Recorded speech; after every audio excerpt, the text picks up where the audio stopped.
Hello friends, welcome to my YouTube channel. Shri Krishna ने बताया कलयुग कैसा होगा। महाभारत के समय की बात है। पांचों पांडवों ने भगवान श्री कृष्ण से कलयुग के बारे में चर्चा की और कलयुग के बारे में विस्तार से पूछा।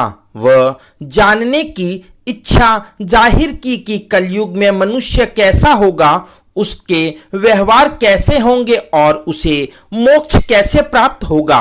इन्हीं प्रश्नों का उत्तर देने के लिए भगवान श्री कृष्ण कहते हैं, तुम पांचों भाई वन में जाओ और जो कुछ भी दिखे वह आकर मुझे बताओ, मैं तुम्हें उसका प्रभाव बताऊंगा।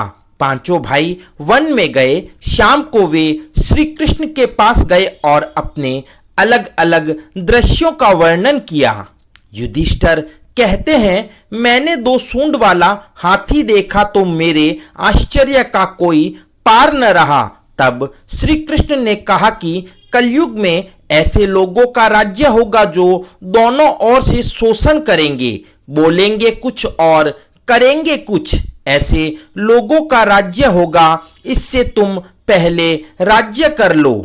अर्जुन ने आश्चर्य देखा कि पक्षी के पंखों पर वेद की ऋचाएं लिखी हुई है और पक्षी मुर्दे का मांस खा रहा है। इसी प्रकार कलयुग में ऐसे लोग रहेंगे जो बड़े बड़े पंडित और विद्वान कहलाएंगे, किंतु वे यही देखते रहेंगे कि कौन सा मनुष्य मरे और हमारे नाम से संपत्ति कर जाए। संस्था के व्यक्ति विचारेंगे कि कौन सा मनुष्य मरे और संस्था हमारे नाम से हो जाए।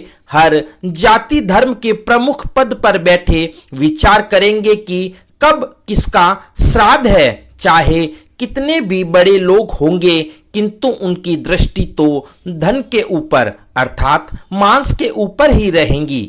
ऐसे लोगों की बहुतायत होगी जो परधन को हरने और छीनने को आतुर होंगे और कोई कोई विरला ही संत पुरुष होगा।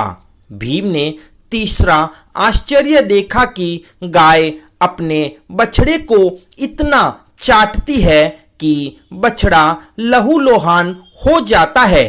कलयुग का आदमी शिशुपाल हो जाएगा, बालकों के लिए इतनी ममता करेगा कि उन्हें अपने विकास का अवसर ही नहीं मिलेगा। किसी का बेटा घर छोड़कर साधु बनेगा तो हजारों व्यक्ति दर्शन करेंगे, किंतु यदि अपना बेटा साधु बनता होगा तो रोएंगे कि मेरे बेटे का क्या होगा। इतनी सारी ममता होगी कि उसे मोह माया और परिवार में ही बांध कर रखेंगे और उसका जीवन वहीं खत्म हो जाएगा। अंत में बेचारा अनाथ होकर मरेगा। वास्तव में लड़के तुम्हारे नहीं हैं, वे तो बहुओं की अमानत है। लड़कियां जमाइयों की अमानत है और तुम्हारा यह शरीर मृत्यु की अमानत है। तुम्हारी आत्मा परमात्मा की अमानत है। सहदेव ने चौथा आश्चर्य यह देखा कि 5-7 भरे कुओं के बीच एक कुआं एकदम खाली। कलयुग में धनाढ्य लोग लड़के लड़की के विवाह में, मकान के उत्सव में, छोटे बड़े उत्सवों में तो लाखों रुपये खर्च कर देंगे, परंतु पड़ोस में ही यदि कोई भूखा प्यासा होगा तो यह नहीं देखेंगे कि उसका पेट भरा है या नहीं। दूसरी ओर मौज मौज में शराब कबाब फैशन और व्यसन में पैसे उड़ाएंगे, किंतु किसी के 2 आंसू पहुंचने में उनकी रुचि न होगी और जिनकी रुचि होगी उन पर कलयुग का प्रभाव नहीं होगा, उन पर भगवान का प्रभाव होगा। 5वां आश्चर्य यह था कि एक बड़ी चट्टान पहाड़ पर से लुढ़की। वृक्षों के तने और चट्टानें उसे रोक ना पाई, किंतु एक छोटे से पौधे से टकराते ही वह चट्टान रुक गई। कलयुग में मानव का मन नीचे गिरेगा, उसका जीवन पतित होगा। यह पतित जीवन धन की शिलाओं से नहीं रुकेगा, न ही सत्ता के वृक्षों से रुकेगा, किंतु हरिनाम के एक छोटे से पौधे से, हरि कीर्तन के एक छोटे से पौधे से मनुष्य जीवन का पतन होना रुक जाएगा।